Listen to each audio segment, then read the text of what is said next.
being a genuine human being with a genuine interest in the other side, in the other party, to know who they are and what they do and what they stand for. It's not a matter of quantity, but rather of quality. It's a matter of really caring about the people that really care about you. When you're an entrepreneur, you have to really niche down the people that you want to serve. Don't try to go after everybody. Don't try to throw your net to everybody. No. The more precise and specific with your messaging are, the more you're going to attract the people that you really want to serve. And the faster you will be able to make the mistakes that you need to really thrive with your clients and with your customers. Go through that process of making mistakes as fast as possible. That expression of failing forward, I love it. Because, my number one mantra, business mantra, and actually it's been even published in books, is take imperfect action now. The successful people that I'm seeing on LinkedIn, number one, they consider the other person individually as an opportunity to develop a personal relationship. Number two, the LinkedIn profile is not a place where you actually publicize your professional career, but rather a landing page. Number three, I see people starting to understand how to capitalize on their previous experiences with the new experience, with the new venture, the new entrepreneurial journey that they started.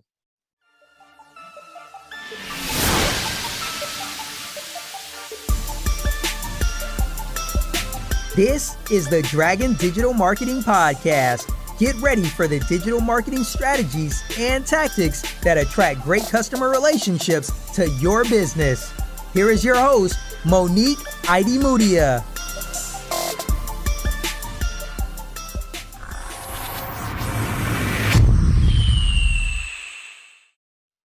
Hi, and welcome everybody to a new episode of the Dragon Digital Marketing Podcast.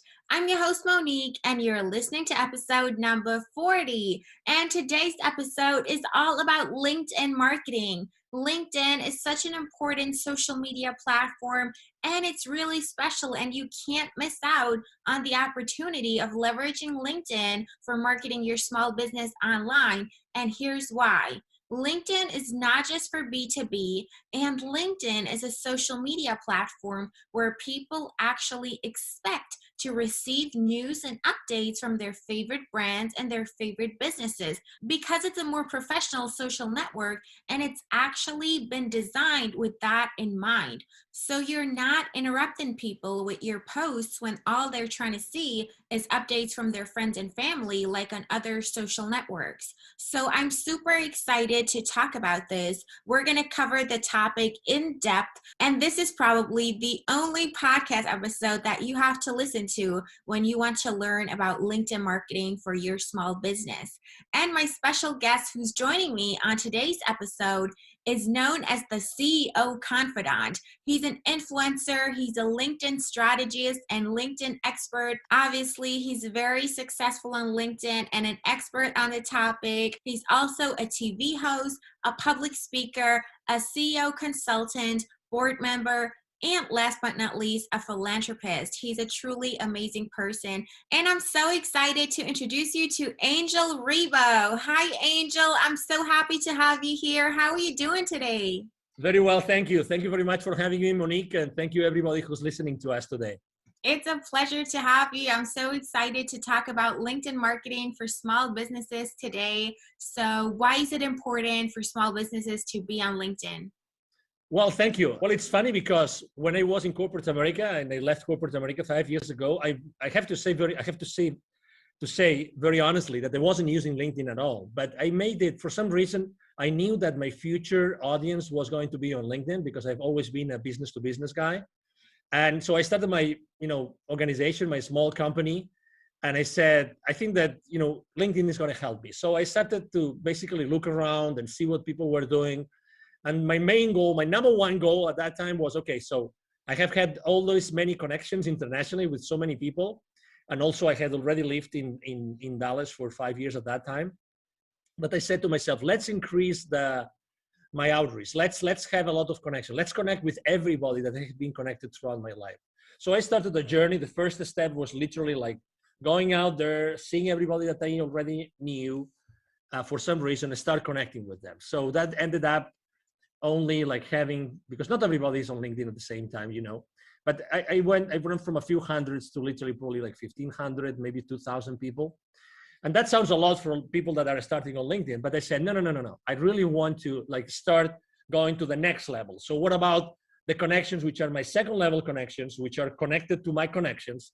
Let's just start. And that really started the journey. So I consistently started to go and, reach out to my second level connections. And obviously, as I was doing it so much and I was using so much time, I said, how can I automate that? Then I started a small like benchmark. I downloaded 3, 4, 5 different tools. I chose one of them and I started using that tool. I learned a lot. I made a lot of mistakes, and I did things that I didn't know that they were written on the terms and conditions of the, the contract with LinkedIn. I got restricted. And obviously I was extremely frustrated because, you don't know what you don't know, right? So you think that you're doing the right things and you're being cautious and everything, but it wasn't really that cautious, apparently. So, I made a lot of mistakes, but obviously those were lessons. And something that actually, one of the mistakes I made besides those, trying to make so many connections that got restricted was, how do I keep those relationships warm? Because a connection that means nothing unless you have a conversation with them. And not everybody's open to, have those conversations, not over. So I decided I'm a very unconventional guy. Let's put it this way. I don't like to do what everybody else is doing. So, I obviously, as anybody else also, after choosing a couple of tools to automate my work, what I did was, okay, so who really knows about marketing with LinkedIn? And I started to download some PDFs, some ebooks, some of, you opt into a particular offer and you get some basic information. I started trying things and I didn't like them. They didn't work for me. So I said, okay, so I'm going to be myself. I'm going to be Angel Rebo, the CEO of Confidant, talking to all these people, and I'm going to use unconventional messages. And I started, basically, I remember one batch of my emails or the connecting emails to my potential connections saying, what has been the most defining moment in your life, right? And I have to say that wasn't very successful, but that allowed me to see who was really open to have very in-depth conversations from a human perspective. Because we tend to think that as LinkedIn is a professional network, everything has to be professional. But that's not the case. In reality, people connect and people do business with people, with human beings. So people do businesses with people that they trust and they think that they can have a personal, the right personal, connection and relationship, probably with the same principles or similar principles, similar values, right? We don't have to be in agreement with everything. So, but it was interesting because a lot of people asked directly, this was the most defining moment in my life. And that means that a lot of people became suddenly vulnerable with me. So I learned one lesson, which is maybe if I am vulnerable, they will be vulnerable as well. So then I started becoming really more raw. And something that people don't actually think about is when we start a conversation over email, it doesn't have even to be LinkedIn. People think that they have to immediately start throwing all your value to them. Like, let's say you and I were both podcasters and we want to have a lot of nice, very successful people, and we start reaching out to them. Hey, I have a podcast and, I'm only starting, but, or maybe I already have like 10,000 people following the podcast and I have 20,000 downloads or maybe only 500 downloads. It doesn't matter. In reality, nobody cares about what you are, who you are or what you do. In reality, people care about what you can do for them. So that's very important. So, I started the conversation with them at that point as if I was in a face-to-face networking event. So let's say you and I meet for the first time. You're in St. Petersburg, Florida, a wonderful place. And there's a boat trade show in St. Petersburg, which actually it happens a few times a year. And I go there and we meet in a parallel networking event to the show. The first thing we're going to say is probably, hi, Monique, because you will have a badge, right? Hi, Monique, how are you? I'm Angel, I come from Dallas. That will be probably the first conversation, right? Very, very informal conversation. And maybe, we get into a conversation and we get to know each other a little bit and we get to talk about what you do in your life, what I do in my life. And maybe we kind of like each other, so we continue the conversation. And maybe, when you support the small businesses, I can send you a few leads your way. And when, someone wants to go international and wants to expand internationally, maybe you send them my way, and that's how things are being built, from being a genuine human being with a genuine interest in the other side, in the other party, to know who they are and what they do and what they stand for. Would you agree? Absolutely. I absolutely agree. That's the secret to everything. Yeah. Exactly. So, I understand that a lot of people have their recipes and have their swipe files and they have their strategies and everything. And that's great.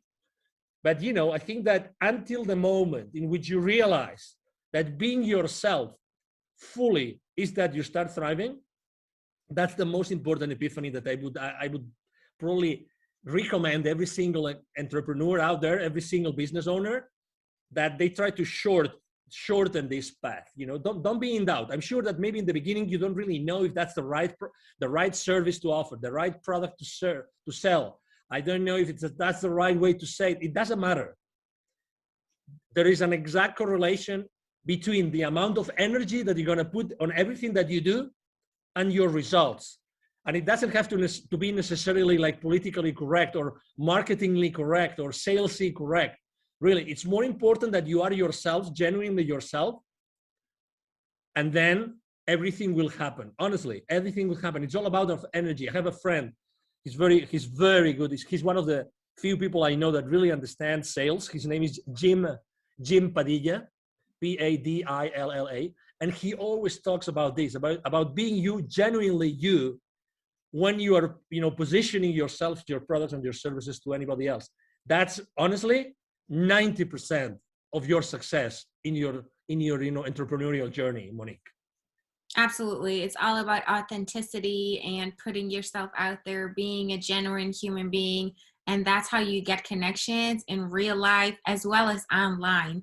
LinkedIn should just be an extension of, the real physical world that we're in, and now we're taking it online, but the same principles apply. If you walk up to a person and you're immediately pitching to them, or even worse, it's an automated outreach message, you can tell at the first sight that it's not real, it's not authentic, it's been generated by a bot, and that just doesn't make you look sympathetic, and people will not want to connect with you and engage in any further conversation with you if you haven't made an effort to learn more about them and build rapport and so on and so forth. So you've touched on a lot of things. You got burned with. Sorry about that, Monique. No, that's a valuable experience to share because it taught you to be authentic and to reach out to people manually, right? And you started with your first degree connections, and then you went to the second degree connections and so on, and just expanded your network and actually reached out to those people. The connection itself doesn't give you anything, but you have to start a conversation, and that's how you do it. That's the strategy. That's the plan of action that you have to map out to be successful on LinkedIn. So absolutely. Would you say that LinkedIn is only for B2B, or can people who are in B2C also leverage LinkedIn for their digital marketing? Oh, definitely. And I'm probably a good example because, for instance, of my 20, right now I have around 27,000 connections. I have a high level of engagement. I typically have an engagement between 6 and 10%, 9 something percent on my posts, which is pretty high. And I have thousands of views of all my posts. And I would say that, one of the lessons I've learned is that you have to not only be genuine on that connection, on that relationship, but also that when you continue that conversation, that you have to be, it's not a matter of quantity, but rather of quality. It's a matter of really caring about the people that really care about you. Obviously, we all would like to, right now or tomorrow morning, we get up, we go to LinkedIn, and our last post has 20,000 views, 3,000 comments, and 5,000 reactions. But this is related to the game of influence. I'm going to repeat this, the game of influence. I think that not many people are able to master the game of influence. And there's some theory and there's some practice there. Okay, so I would like to to actually tell you that if you really want to excel on LinkedIn and other places, right now we're talking about LinkedIn, I think that it's important that you learn how the game of influence really works. And obviously, the media knows this very well, and entertainment knows this very well. But let me tell you, as an entrepreneur, that you're listening to this, to Monique's podcast today. In order to start playing the game of influence, I would like to actually even recommend you an author, because she's written a lot about influence, and she's great about it. The number one rule, and the first rule, not the number one, but the first rule when you want to start playing and gaining more influence for yourself, for your content, for your brand, for your company, is that in order to gain influence, you have to give influence as a first step. You have to give influence. Don't ever consider yourself that you are small. It doesn't matter how many connections you have. It doesn't matter how many people actually engage with your posts. You have a connection. So you have an influence. So start giving influence to the people that have more influence than you, and go and interact with the people that have more influence than you. So that's two different things, right? But make sure that you do this. Look around who in your industry, who in your niche has more influence than you today, say on LinkedIn, right? And go there and try giving them more influence. So interact with them, because this is going to help them. And if they are professional enough in that, they will follow you back and they will start giving you influence back. I've done this literally hundreds of times already in these 5 years. And I can tell you, if you do that, you're going to gain more influence. And how does that relate to your question? Is it only business to business or business to consumer? I have 27,000 connections, 76, almost 70, actually now I think it's almost 78% are C-levels. Okay, so are people who have, positions high up in organizations, and most of them are on very large organizations, okay? Very large organizations. So that's why I think that obviously I'm not only, when I'm working with my clients or with my clients' clients, and with both, we all help each other on LinkedIn.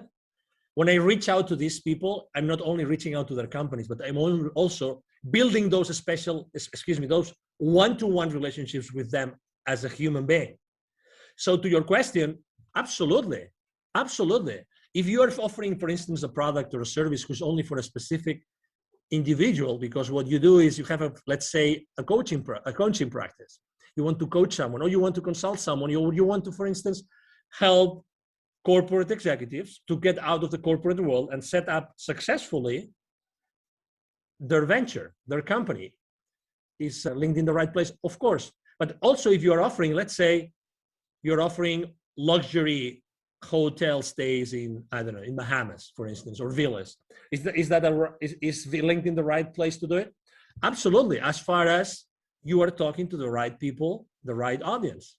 And when you develop this relationship that they trust you because they have exchanged a few mails, or you have given them some value that they wanted or they needed, then you can actually offer them other things. You can offer them other products. You know what I mean?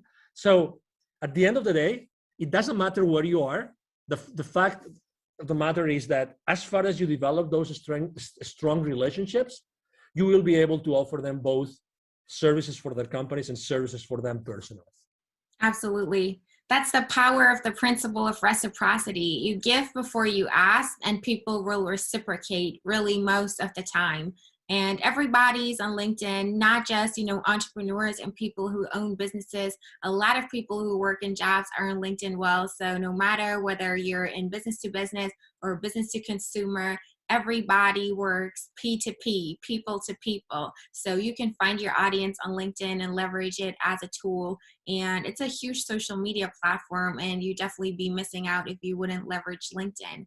Now, we focus time and resources, our people, our money in our digital marketing strategies. So how can we leverage that to actually see a positive return on investment and make it an investment and not an expense? We actually want to generate leads and sales from our activities on LinkedIn. So how do we go about that to make it worthwhile and to make it profitable and efficient to actually get leads and sales from LinkedIn? Obviously, great question. And that's the That's the $1 billion question, right? So after you have developed those relationships, then you have to start doing a triage that they call, right? The triage. So you have to start really knowing what every single company or every single person really wants. I'm going to see what I'm saying want, I'm not saying needs. I'm saying want. Because why? Because you, as the expert matter on something, okay, as the, you know about something, you know a lot about something that's the service that you're offering, you know exactly what these kind of people might need. But guess what? They don't really know what they need. What they really know is what they want. And that might sound a little bit subtle, but it's not subtle. It's the reality. Is that you have to know what they really want. So you have to create that space in which you consistently talk with them, generally speaking, like automatized or one-on-one, so that you eventually get them to tell you what they want, okay, what they want. And different people in the same company might want different things. The thing is, can your service or your product fulfill that thing that they want? Yes or no? You are the expert. So you're going to give them what they need, but they're going to buy from you what they want. Okay, so again, this is a subtle difference, but it's extremely important. I have a very common mistake we make when we go out there. And again, I receive literally 40 to 50 messages every single day on LinkedIn. Every single day. I have around 20 to 30 requests for new connections coming to me every single day.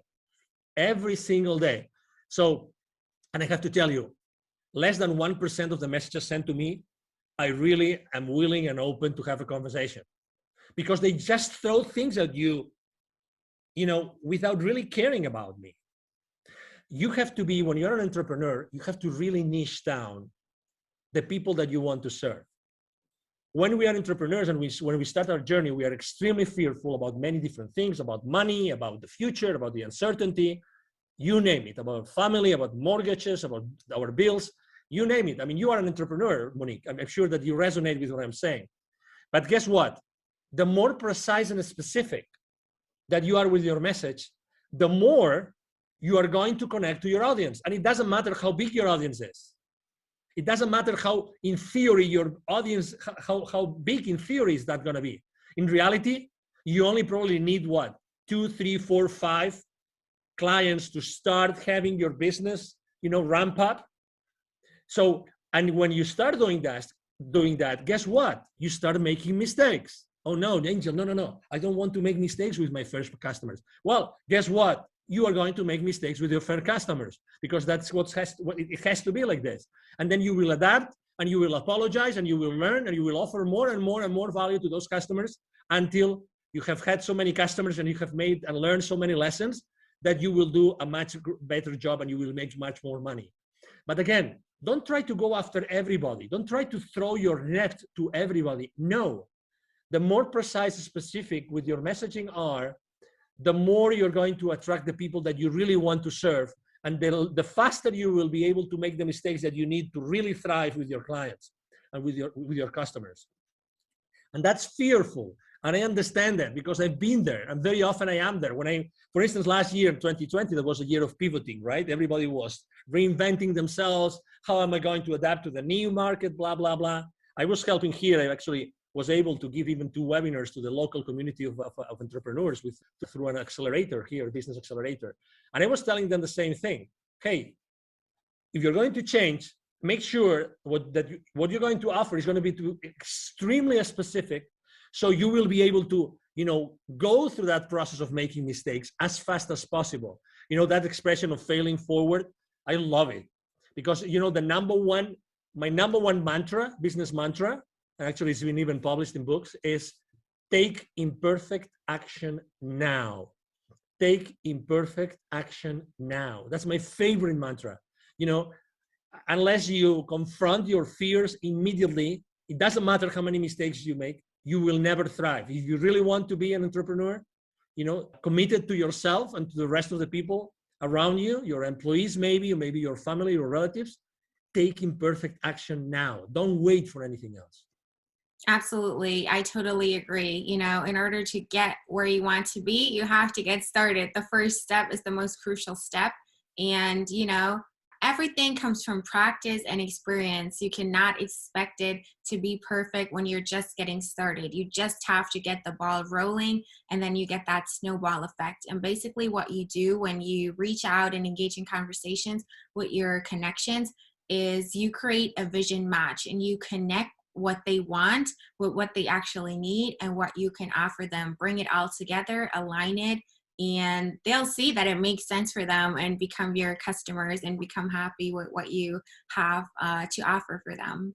So, do you see any trends right now that are going on with LinkedIn marketing? Well, unfortunately, I have to say, well, number one, I think that I have seen a dramatic increase of people reaching out to each other. Okay. So, I mean, and that's obvious because people, when they spend more time at home, they're looking at other options of doing the same thing more efficiently, or better said, they're looking for being more effective, because we tend to do, as a very good friend of mine tells me all the time, we tend to do the same wrong thing more efficiently, which does not take us anywhere.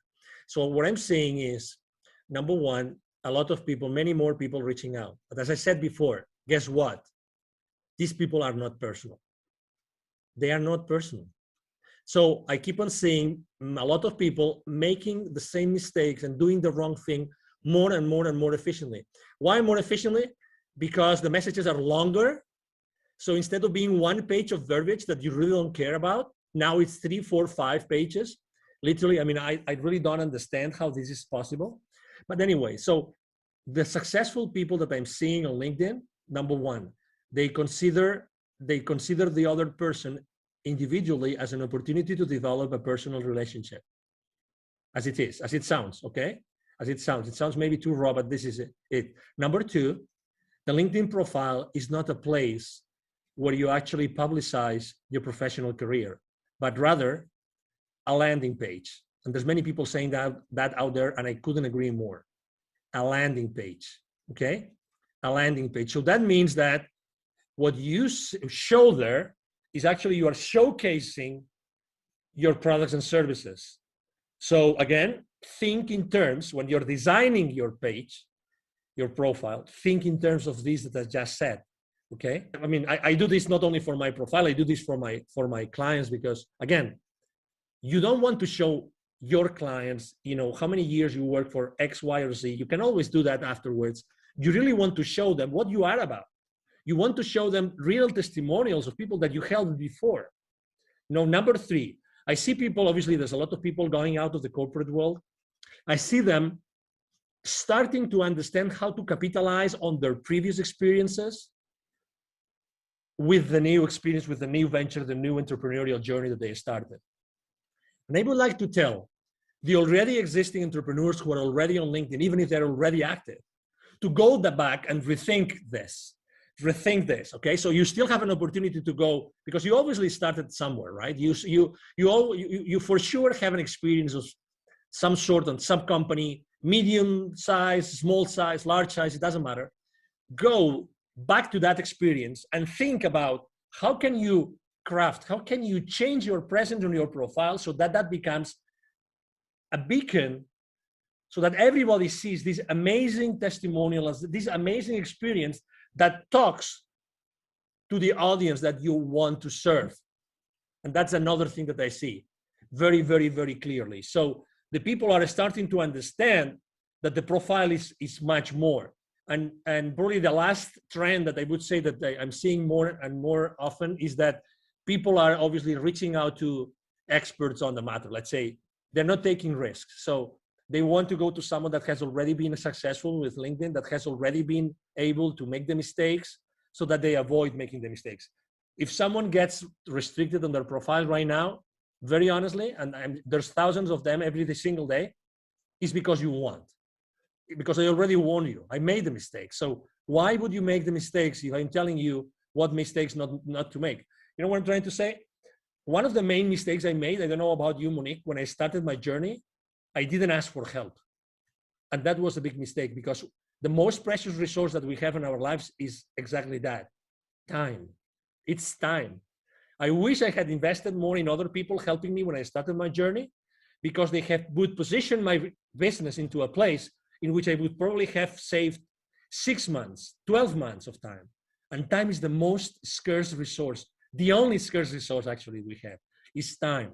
And I would encourage everybody of you listening to us today to please consider investing in people that have already been there, that have already taken that journey, so you are able to learn all those lessons and really don't waste so many months or even years in your life trying to do the same wrong thing more efficiently, but rather being more effective. We need to be more effective, Monique. Yes, I absolutely agree. All of those people who are reaching out with those annoying, unpersonalized, automated messages, they're not really your competition. Everybody ignores them. Everybody's just annoyed by it. They're not taken seriously. And, nobody is willing to give them a chance and do business with them because they've messed up the first impression. That's number one. Then I love your analogy to your profile not being, a CV, but it's your landing page. So you can really showcase yourself there and use that as a tool. And what do you think about creating content as well, posting on LinkedIn and really leveraging all of the features that the platform has to offer? Exactly. Well, obviously you're preaching to the choir here, and you know that, as I said before, I post every single day. About content creation, obviously I'm a big believer, and I think that, I learned many lessons in there, and I would love to share them with your audience, obviously. Number one, you have to be persistent, okay? So I have to say that I wasn't persistent before, and I wasn't creating before I wasn't persistent, and I was just sharing someone else's content. You can do that, and it's not bad, and you are helping someone else. And it's okay, but it was until I started, and I have been right now probably posting every single day for the last literally 10 months, probably right now, every single day. And I'm posting, I would say, three types of, or two types of content, just to simplify, to make things easy for people. Number one, I post about my business and about my clients' businesses. Okay, actually, I myself, I use my profile, I use my influence, so I actually help my clients with my exposure. So I expose their content, their videos, their interviews with my audience. I mean, that's what influencers do, right? We use our influence to favor the business of someone else, and that's something I do. So then I have a first type of content, which is my own content and my clients' content, and that is typically 3 times a week, 3 days a week. Okay, and then. So I post typically once a day. And then the rest of the days, it's really related to something personal that happened to me, or something personal that I see happening to others very much, and I think that interests them, or something which is related to a specific date. So it's Nelson Mandela Day, or it's St. Valentine's Day, and then I post something about it. And I have to say, I mean, I love writing copy, and I have actually a great copywriter in my team, and we really, I mean, we really love to do it. We really love to do that. And if I had to give you a reason why I post so many days personal stuff, it's because people like to know really who you are. People like to know what you think. And I'm not very controversial, because on my posts, not because I don't want to be controversial, it's because who I am. I'm not controversial. I mean, I've always been that guy. I come from a Catholic family in Spain, and Spain is a very Catholic country, and I always was trying to be in the middle and try to be the moderator in fights, this kind of thing. That's who I am, right? So last year, for instance, I can tell you that I posted a lot about building bridges. Everybody was burning bridges. Everybody was here or there, and you are in Florida. So, I mean, I think, as you know, Florida is also a very polarized state, right? And Texas was also very polarized last year before the election here in the US. You know what I'm talking about. So I did not post about politics, not one time, actually not one time in my life, just because I think that we human beings, we need to discuss other stuff. I'm not here to discuss about politics, but I know that people were feeling that they were losing some friends to discussions, to fights, to arguments. People were feeling they were losing some. I mean, who hasn't unfortunately lost some friends or even some relatives to some insane arguments that inside of you that weren't the right thing to do, but it's done, and I can cope with this kind of arguments, blah blah blah, whatever that is. That's why I posted so often about building bridges. And the other thing I actually posted a lot last year, just as an anecdote, was give me a break. I really posted many times about, those days that you woke up and maybe you listened to the news, you made the mistake of listening to the news, and then the news, guess what? Boom! It was like a download of, oh no, I'm depressed for the rest of the day. So I know that people needed a break, and people needed to actually listen, that someone was listening to them, that really we all need a break. Maybe we cannot go anywhere now because there's restrictions traveling or whatever. Maybe we can just go to the neighborhood. We could just go to the county next to us and do something different for a day. We can just stay at that other hotel. You live in St. Petersburg, maybe you don't need to go to the beach, but you like to go to the other side of the peninsula, and it is what it is, just for a change, just to change your mind and put yourself in a different mood, in a different emotion. So I think that it's very important for your audience to know who you are as a person, and also obviously to post about your business, because you want to do business at the end of the day. Yes, it has to be well balanced, that's for sure. Exactly. So what do you think about influencer marketing on LinkedIn? How is it working with influencers on LinkedIn? It's certainly very different from the, stereotype of an influencer who's doing beauty, makeup, or travel or whatever, and they're calling themselves influencers. It's different on LinkedIn, right? Yeah, it's different because obviously, the services that we offer and what we do is really tailored for that kind of audience. But you said it very well. Actually, there's actually, I'm right now in conversations with several luxury brands because they know that they can reach out to thousands and thousands of C-levels that obviously are the target market for their products, right? So yes, it's different. So I would say you have to be extremely professional with what you do. There's no, what's the name? I don't know the name in English for that word. So it's just coming in Spanish to me, but you have to be extremely consistent, coherent. That's the word, coherent with what you are putting out there, right?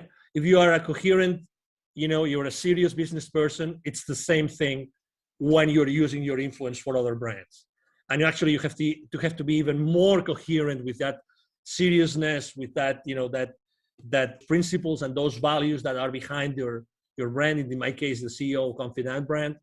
And you have to be extremely respectful with all your audience. So I don't really see a lot of people using it.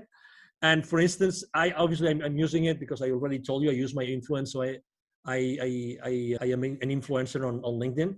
But something that I do, and I don't see anybody doing either, is that I go an extra mile, which is I literally generate really hundreds of leads, because when my connections reach out to me for that particular offer from that particular client that I'm helping with my influence, when they reach out to me, they engage with me. Many of them say, "Wow, that's interesting. Thank you very much for sharing this with me." This starts a conversation. This is starting a conversation. So eventually that becomes a deal for my company. So I think that my way of seeing influencer marketing on LinkedIn is not only marketing itself, but also sales.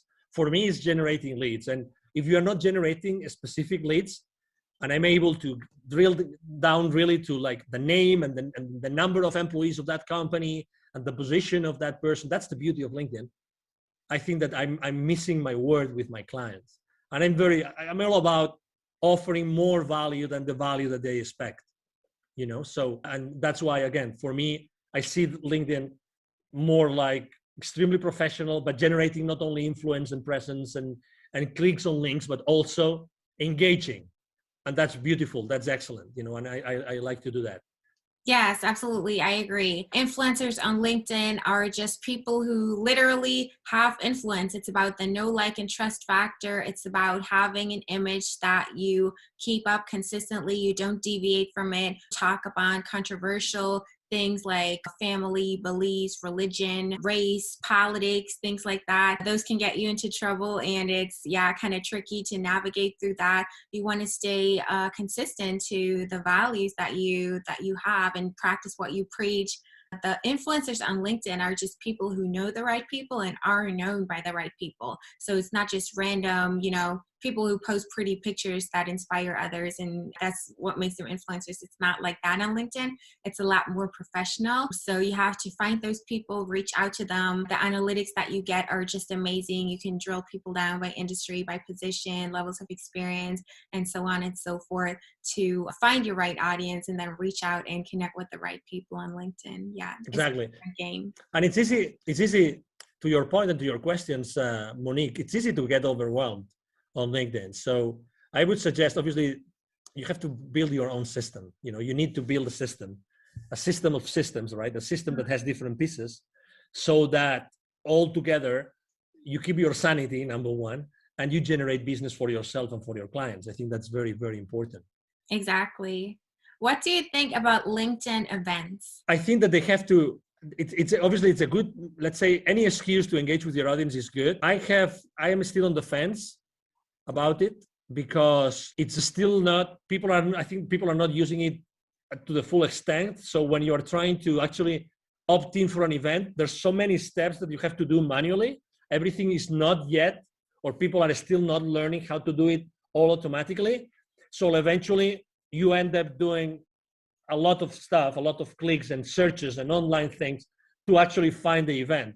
That's my only criticism to event. Are they good? Of course. I mean, at the end of the day, what LinkedIn wants is that you stay with them for as long as possible. That's what they want, that you are there with them for a lot of time so they can expose you to the advertisements of their clients. I mean, I get that. But I think that there should be something else, some more value in there, so that it was really a place where people meet. And right now, I have felt when I'm signing up with events that the system is a little bit broken. That's my experience. Okay, I mean, with all due respect, and this is just positive feedback about the system. The idea is great, but I think that the implementation is not there yet. Yeah, so you don't necessarily need events. You can generate leads just through reaching out to people, messaging them, posting content, and engaging with other people's content as well. Yeah, LinkedIn doesn't really give you a good opportunity to export those leads and, automatically, reach out to them if they've attended your event. It's more like, promoting events that most of the time take place off platform anyways. So they could do some improvement on that for sure. But it's a handy tool and it's definitely worth looking into if you want to leverage LinkedIn to the fullest.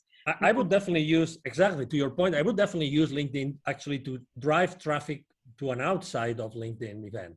Mm-hmm. Because at the end of the day, the platform that LinkedIn offers you is like an event scheduling platform. It's not a platform where the event is going to take place so that everybody knows what it is about, right? So you will eventually have to have an external platform to conduct the webinar or the event, whatever the event it is. But again, you can still use LinkedIn to drive that traffic. And obviously, in order to measure your traffic on your profile, it's very easy. You see how many people have actually viewed your profile, and you see this when you go to your main page of your profile, you see that traffic. So as you know, unless you measure something, you don't know if you're really managing it. So I would ask you to track that down continuously, like on a weekly basis. So LinkedIn tells you for the last 90 days, how many people has viewed your profiles. So that's one thing that you should keep into account. Another one is for the posts, how many people actually views your posts. And the third one is how many times you have been on a search. And that means the job search tool inside LinkedIn. But again, it's another way in which you see if the keywords that you're using on your profile are the right ones or not. So as far as again, it's all about, because we're talking about how to drive traffic to your events, right? So keep an eye on all those statistics. And if you keep an eye on those stats and you keep on increasing them all the time, and you know how to increase them, then you will then increasingly attract people to your webinars outside of LinkedIn. Right. So you've touched upon, or you've talked about building that system of systems. How do you go about building a system and really incorporating LinkedIn in your digital marketing strategy and create an actionable plan that you can execute step by step to make it work for you? Great question. Obviously, I mean, I built my system after lots of tries and errors, lots of mistakes. I would say even great. I signed up for systems or subsystems that look great on paper, but then, for instance, the customer support was very bad. And I have to say, for me, customer support of any system or subsystem I use is paramount, is the most important thing, because when you most need it, you want the support. You need the support to support your business or to support the business of your businesses, right? So I ended up doing a mixture. So there's several subsystems that they use to track the messages on LinkedIn, to track the connections, and to throw campaigns, to launch campaigns to different audiences, because I want to really send the right message to the right person. Then I also use Sales Navigator, because it's part of Sales Navigator is really the high quality search tool. If you do a search on normal LinkedIn, even if you have Prime or Premium, excuse me, I'm talking about Premium. I would encourage you to use, if you can afford it, to use Sales Navigator, because the power of the search tool of Sales Navigator is going to help you a lot to then specifically customize the entire marketing strategy to the people that you want to launch it to. Okay, so we already talked about the several tools, including Sales Navigator. Then I also use a tool that allows me to track literally all those numbers that I told you, every single number of every single post, because as you can imagine, I post every single day. A few times from time to time, I post twice a day. So this is a lot of data. I have a system that helps me track all that data live, like online, like on real time. And that's very important for me, because I can make decisions. I realize even what emojis work better.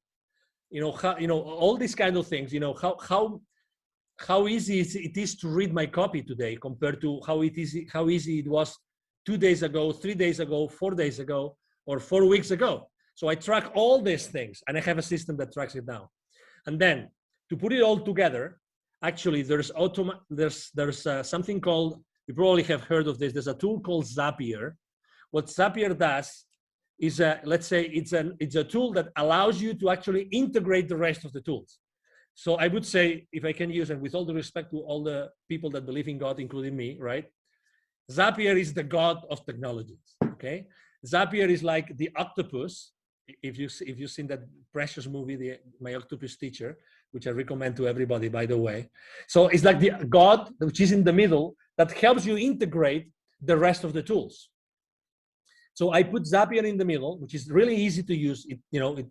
And it helps you manage different triggers of different events happening in different places. You can actually integrate email into that. And I have actually also, and that's the last part of my system, I have built actually spreadsheets on Google Sheets, fully integrated with the rest of the system, so that I have a dashboard. Okay, so here you are. I have a dashboard that has all my leads, all the leads generated on LinkedIn, all the leads, all the emails that I'm sending through my email system. And all those systems are integrated onto a dashboard that I have had designed on a spreadsheet. So this is my entire system, right? It sounds complicated, because I have tried to explain it to you the way that I was little by little integrating the different subsystems, but right now, works flawlessly. And what I'm doing I have someone in my team that has helped me build the systems for me and for my clients. So right now it's like duplicating the same system, so it works for other people. That's the beauty of it. Again, it was what I was saying before. I mean, it would take for you many months just to do a benchmark of the different technologies and subsystems. When you have a system that already works, how much is it? How much is for you? How much is 3 months of your life worth for you? How much of not having to pay more bills? Add up the bills that you have to pay. Add up your cars, your mortgages, the utilities, the clubs, add all those up, multiply it 3 times, or maybe 6 times. How much is that for you? If you could start generating revenue in 30 days or in 60 days, that's why I always talk about the same thing as I said before, taking perfect action now, but get help. Be the solution. Don't be the problem. Don't keep on working on the problem. Work on the solution today. Yes, I think that leveraging marketing automation and taking advantage of all of those tools to facilitate the processes for you is a smart thing to do. And everything has to be integrated nowadays.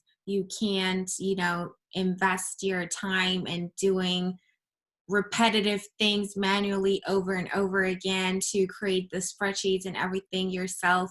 And you want to leverage tools for that. And Zapier is a great tool. I use it myself. I can definitely recommend it. Sales Navigator, I'll link the tool recommendations that you gave us in the description as well. What tool do you use to track your activity live, and what helps you figure out which emojis work best for your social media management?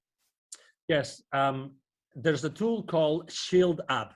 Again, I'm doing some, I'm doing some referral marketing, affiliate marketing today, but it's okay. I mean, I'm not making money with any of those, by the way, so that you know. But if you would like me to share the links to those technologies, I can do that, Monique. If you want me to do it, I will be more than happy to do it. But I use, actually, it's developed by some European high-tech team. Great support, great technology. It gives you great information. It's called Shield, like windshield, but Shield only app. Again, great technology. When I saw it, I said, "Oh my God!" I used to use a spreadsheet, and I'm kind of I used to be a control freak, but now I am micromanagement with myself freak, because I really want to know how to improve things. I want to make small improvements little by little, but I need data. So I was collecting manually every single thing. So I had a spreadsheet, post, date, blah, blah, blah, hour of the day I had posted, blah, blah, blah, all of those things in the spreadsheet. When I saw that system, I said, "Oh my God, you have heard my prayers. Thank you very much for exposing me." And I have to tell you, I'm all the time looking for new technologies, all the time, Monique, all the time. Even if I'm super happy about Shield App and Zapier and all those technologies I'm using, I have to tell you, I'm always looking out there, because right now there's so many disruptive technologies. There are so many, Monique, that, I mean, there can be right now out there some technology that probably can do something for you that you don't know, you can't even imagine, using machine learning, using artificial intelligence. Oh my God, that could probably save you 2 months of marketing, 3 months of marketing, or 6 months of prospecting, of cold prospecting. Oh my God, what does that mean to your business? Again, we entrepreneurs, I think that we're very conscious about all the bills we pay every month, right? So every month we pay those bills, and those are so much, and how much money I have to generate every month to break even, or obviously to make money so I can save up for a new car, for a new vacation, for a new experience, or for having this wonderful present I want to give our parents, right? I mean, who doesn't want to give a better life to their parents, Monique? Absolutely. Yeah. That's why I love asking about tools. I'm all about, leveraging technology to make things easier and faster and automated for us, so we can spend our time doing the things that are more important for us, and we're not wasting time. We have to be the most efficient nowadays. Absolutely. Thank you. Thank you very much. I have to say that I really love it when the rubber hits the road, because it's really there. I mean, right now, everybody listening to us, they can go out there, look for it, buy it, try it, test it, and see, oh my God, yes. Yes. And that's what we want. I mean, we really want, you are a public figure, I'm a public figure. We are here to really help people. We really want to make these shows, these conversations useful for people. We really want to do it. Yes. That's why we do it. I mean, we're using our time. It's, we're recording this on a Friday. I'm sure that you have many better things to do today. You could be, you know what I mean? I mean, we have choices in our lives, but we still choose to be here because we want to really share our experience. If our experience can help someone, if today there's only one person, even if there's only one person that resonates with my message today, oh my God, this conversation with you, Monique, has been enough, because we've changed someone's life forever. And that's the beauty of having these conversations publicly. Yes. So what benefits of LinkedIn marketing do you see that no other platform offers? Segmentation, I think it's very important. You own the data. You don't have to trust that someone is going to categorize the data for you as other platforms. In this case, you know exactly who you're talking to. And you have contact information, direct contact information with the people that connect with you. Okay? Obviously, in the bad hands, that is going to lead you to a restriction. But the good thing is that you really can touch upon the data of the people that trust you and you trust them. And that's extremely important. Okay, as I said before, and you asked me, is it only B2B or maybe it can be also B2C? Absolutely. If you do it right, Again, if you do it right, it can be B2B or B2C. For instance, I had a client that he was developing a personal app, right? A personal app. And that app, he was only thinking of, no. In order to sell that app, it's for private people. It's for, it's for the mom and pop, and maybe not young people, probably mom and pop, or, middle age, blah, blah, blah. I should use probably like, it's probably going to be Instagram. And I said, well, and do you think that maybe there are a lot of mom and pops that work in large corporations? And do you think that maybe that could interest a corporation? So again, it's the flexibility, it's the granularity, that's the word. Granularity of information that LinkedIn offers to you that you can actually then use to, drill down to who you really are interested in talking. And that's beautiful. Again, read the terms and conditions, because you don't want to be restricted.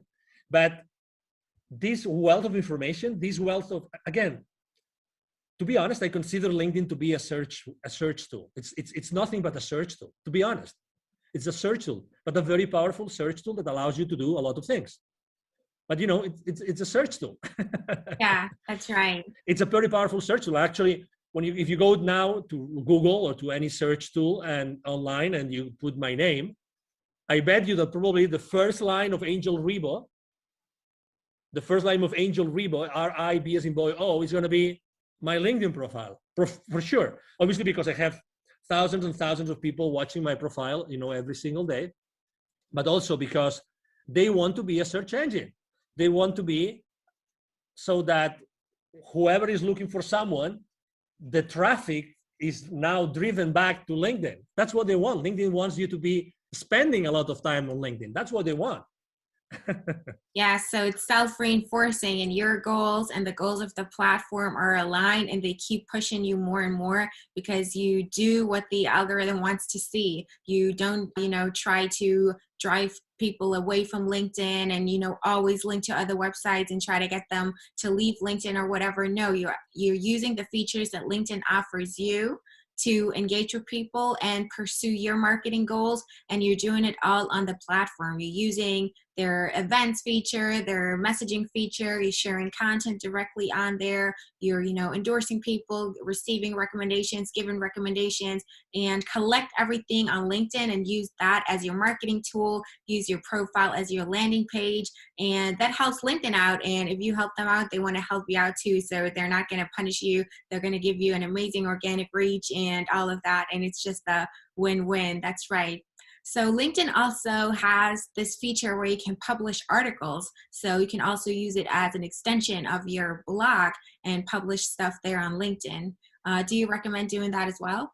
That's a great question. So I have used it for my clients. I have used it for my own only one time.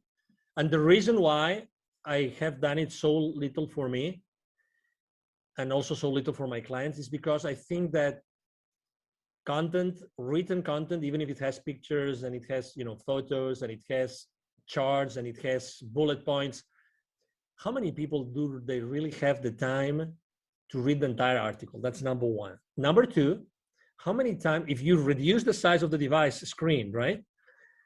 You might have the time, you have a great screen, you might have the time that you might like even to read it because it's fancy. But if you're on your cell phone, and we know that consumption from mobile devices is going up, how many are they going really to see that article, to read that article? You know what I mean? So it's all about traffic. So as much as I could be, I have a group of content, developers, creators. So I could have articles every week, and I'm not doing it because of that, because I'm not sure that I'm going to be adding the value that my clients are going to have the time to read. That's why. So you want to repurpose that content, and you have a way to drive a lot of traffic to that article from outside LinkedIn. Maybe that would make sense because, again, LinkedIn is their place for corporate and professionals and B2B and B2C, blah. That I understand, but to be honest, internally, not sure.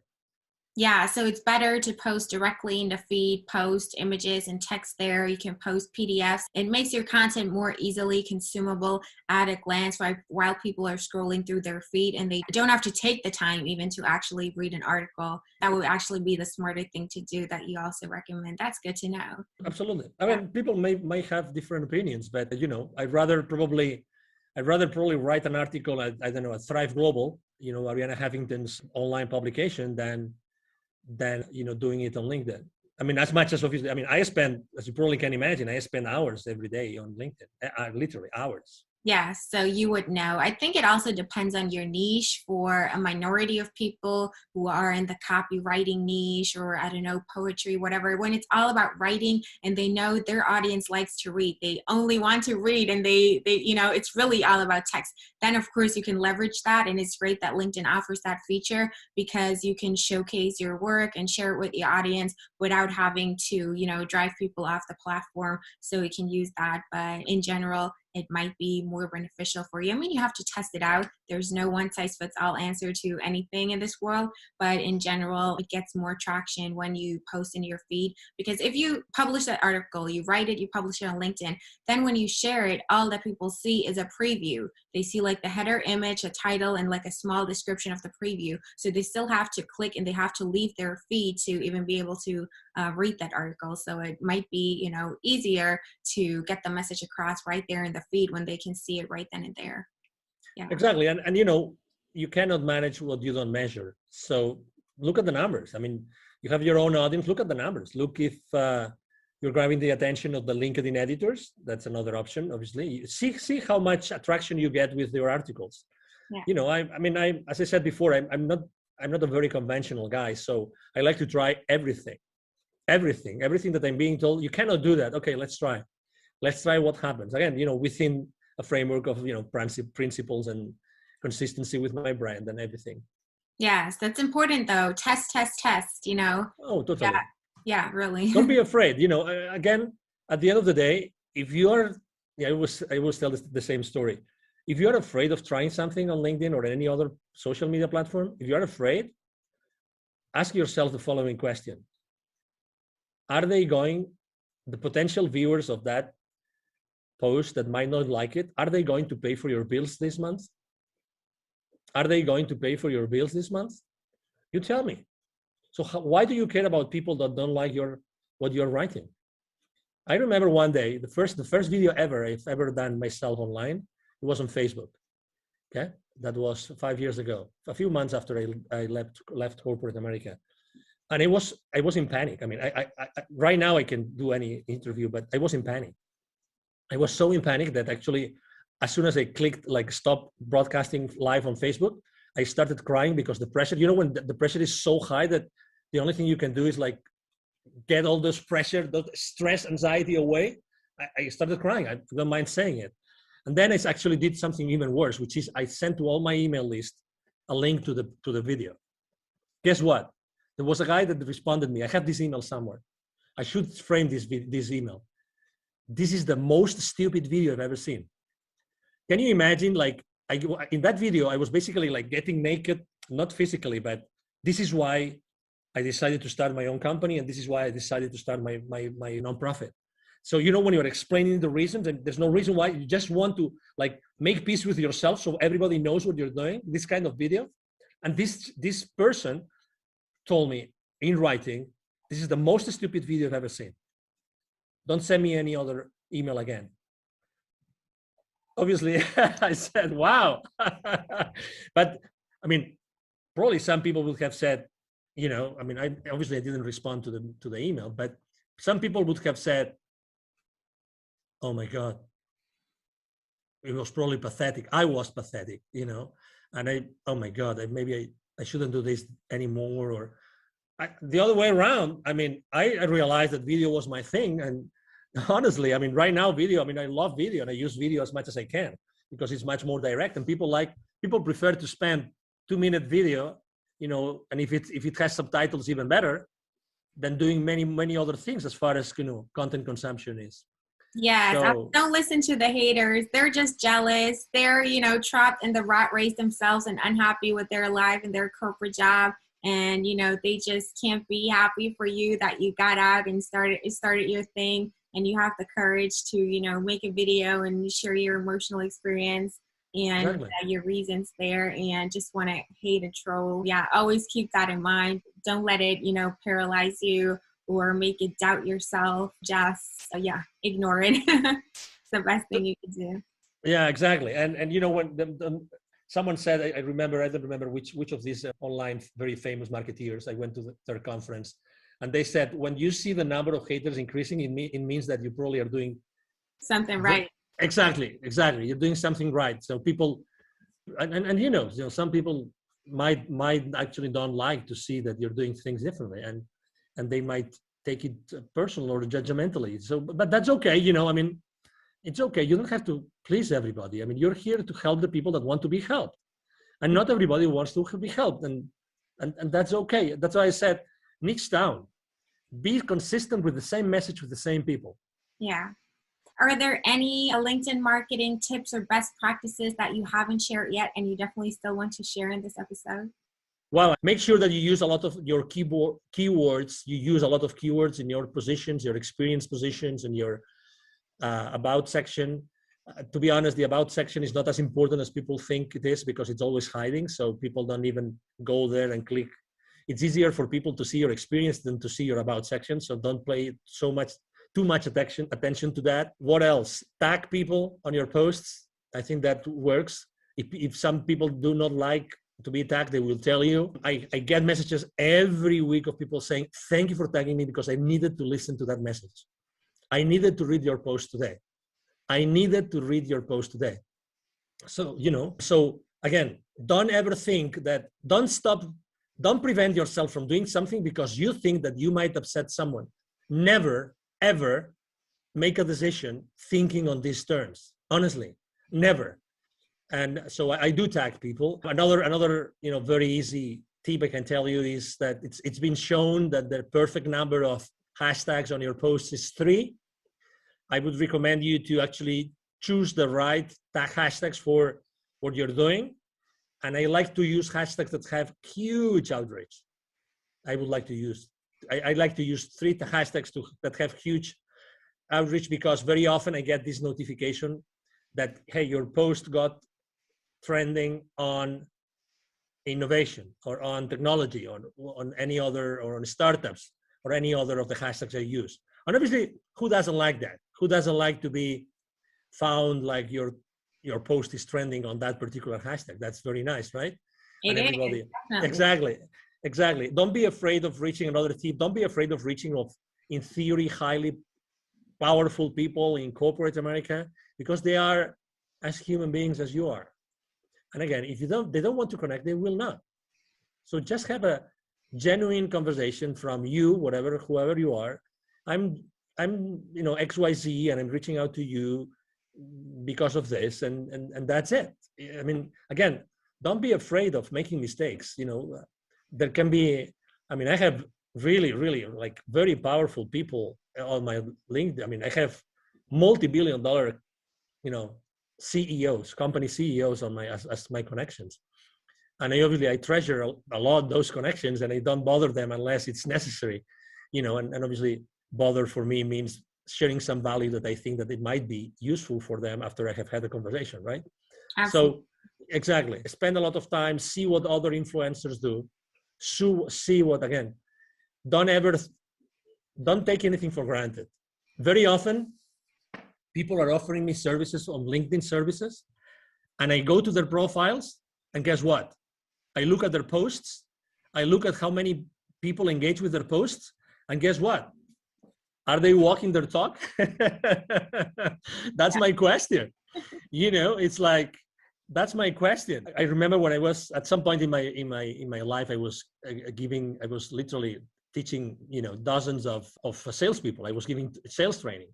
Today I do it, but more on a reduced size. At some point I had more than 150 people attending to my courses, and many of them were 40, 50 live. And I remember that I was always giving them a piece of advice which is related to religion. Okay, so this is the piece of advice. As you probably remember, one of the 12 apostles of Jesus Christ doubted that he resurrected.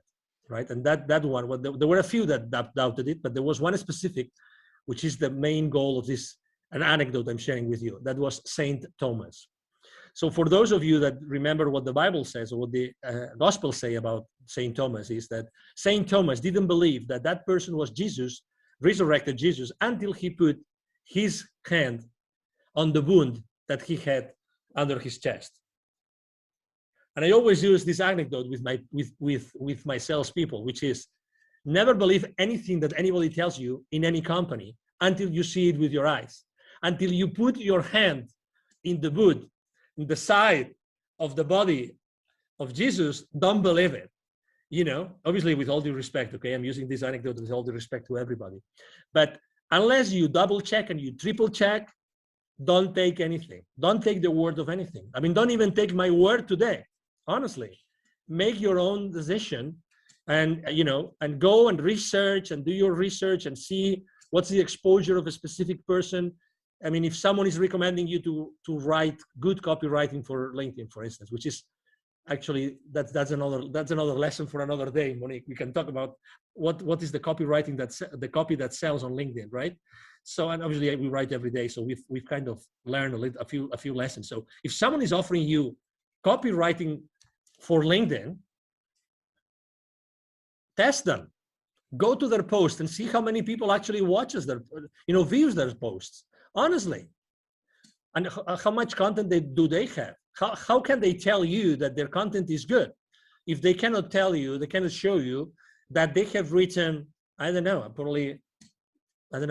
we right now we probably have 200, 300 different posts of our own created, content. So don't take anything for granted, really. If you want to trust something, or if you want to try something or the services of someone, go there, look online, and make sure that what that person is saying or that company is saying is true. I would really recommend everybody to do this. Double check on everything. Make sure that things are true and people really walk their talk. Yes, verify their claims and look for some social proof before you just blindly trust anybody on the internet. That's right. Exactly. So, Angel, how can people reach out to you, find you, contact you if they want to learn more? Maybe they want to work with you. Absolutely. Thank you for the opportunity, obviously, again, Monique. So it's very easy to find me, obviously, on LinkedIn. My name is Angel, last name Ribo, R-I-B as in boy, O.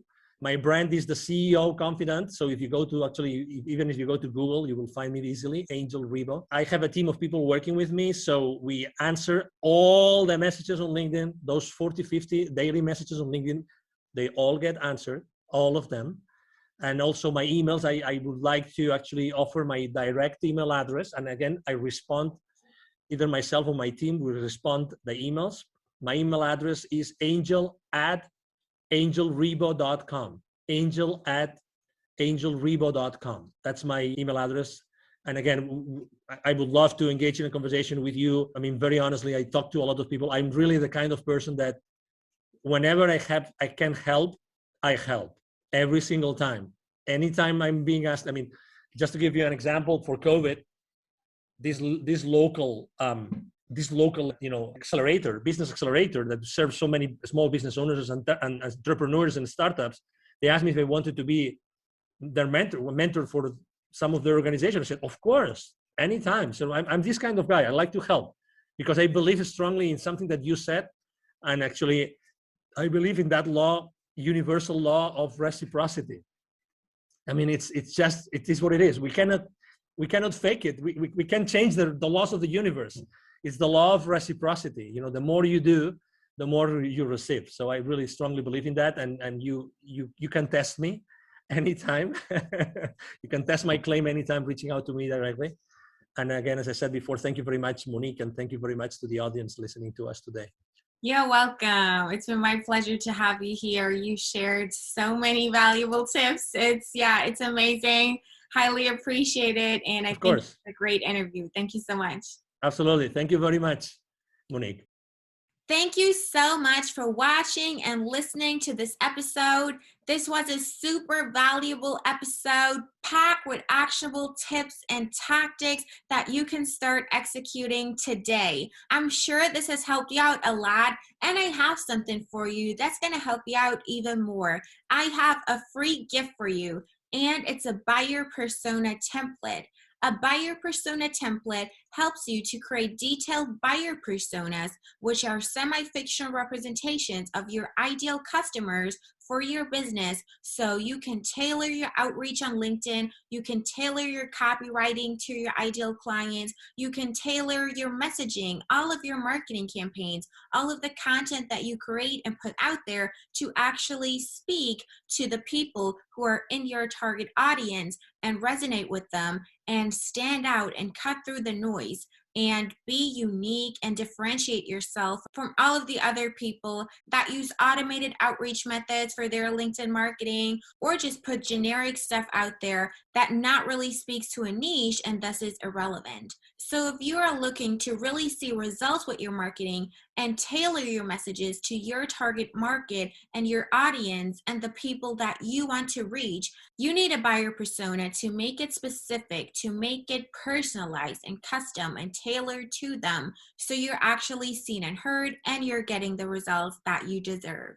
So make sure you grab my buyer persona template. It's a free download, free of charge. You don't have to pay anything. Just go to the website. That's dragon-digital-marketing.com. The link is also in the episode description. Make sure you check it out. And there you can also find the show notes to this episode, where I always put all of the links for the resources, tool recommendations that Angel gave us during this episode, and also the links to his and my LinkedIn profile. Make sure to follow the both of us, because we share valuable content there every day, and that's going to help you out even more. So as you can see, we got you covered. I hope that you really liked this episode, and thanks again for watching and listening. I really appreciate it, and I appreciate your engagement in the community. And as always, if you need help with your digital marketing, reach out to our agency, Dragon Digital Marketing. We're happy to help you out. With that being said, I really hope to see you again in my next episode. Until next time.